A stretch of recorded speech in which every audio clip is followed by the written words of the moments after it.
La petite tombe dans le jardin. Quand il est né, il y avait dans le jardin une petite tombe, celle d'une sœur qu'il n'a jamais connue. Cette tombe minuscule, pleine de sortilèges, avait eu le pouvoir de séparer ses parents. Mais lui, il n'avait pas celui de les réunir.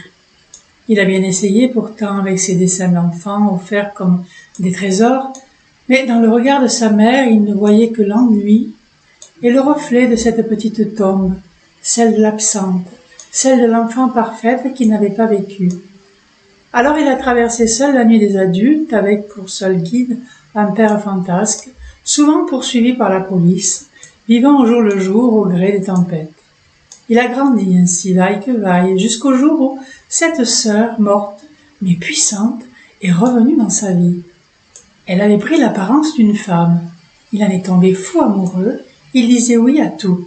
Oui à l'enfant qu'elle voulait, oui à ses colères, oui à ses silences, mais bientôt cette femme sœur a changé de visage. Devenue démoniaque, comme si elle voulait le jeter dans cette tombe trop petite pour elle, l'y enfermer, l'y garder captif. Il est arrivé ici, le visage tuméfié par la méchanceté de cette femme, venue d'entre les morts. Il a fallu beaucoup de mots magiques, de mots doux, de mots fermes, de mots qui nomment pour désenvoûter cet homme au regard éteint. Puis il a retrouvé son glaive intérieur, celui des héros qui tranchent les sortilèges. Il a renvoyé cette sœur femme dans le monde où elle n'aurait jamais dû revenir.